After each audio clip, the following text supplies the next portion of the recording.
A short list of proposed countries have been cleared to restart travel in Europe, and Canada is on the list. Members of the EU have until lunchtime today to agree on the 15 countries whose citizens can travel to the continent as of July the 1st. Neither the US or Russia will be included because of their high rates of the virus, but the list will be reassessed every 2 weeks. So among the countries proposed for travel are Canada, Australia, Japan, and New Zealand. China will also be permitted if Beijing agrees to reciprocate the travel privileges. I want to bring in CTV's London Bureau Chief Paul Workman for us. Good morning, Paul. Nice to see you. Let's talk a little bit more about... Hi, Marcia. Yeah, this is a big change. Go ahead. Yeah. Who made the list and notably who didn't?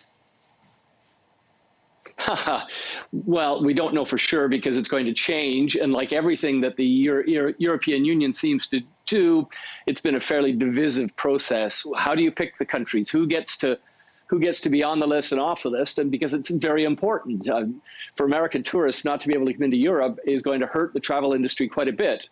On the continent. So some countries wanted the Americans included, others said absolutely not.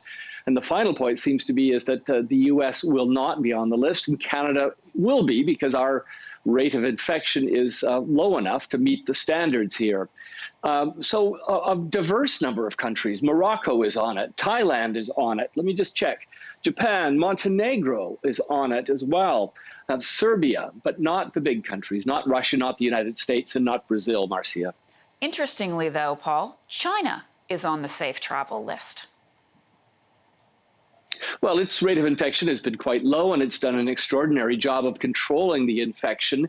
The question for Europe is whether the Chinese will allow European citizens to travel there.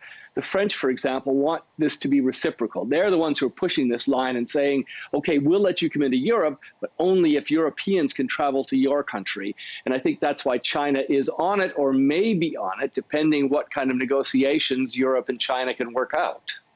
And what is the current situation where you are? What are the rates right now in Britain as things have started to reopen? The numbers are going down steadily. There's absolutely no question of that. We're not sure at this point whether the number of infections per 100,000 people is going to be low enough to allow the UK citizens to, for instance, travel freely in all the countries of Europe. That's sort of changing and changing almost every day and every week. So those kinds of decisions still have to be made.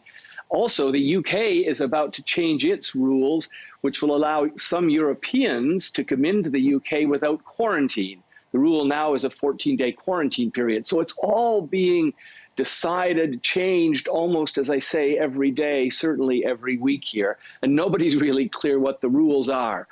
For instance, let me just say, if Canadians can travel to Europe, does that mean that those Canadians going back to Canada will not have to be put into quarantine? It's not clear at this moment. I had that exact same question earlier today. Paul, thank you very much. CTV's Paul Workman joining us from London. We'll see you soon, Paul.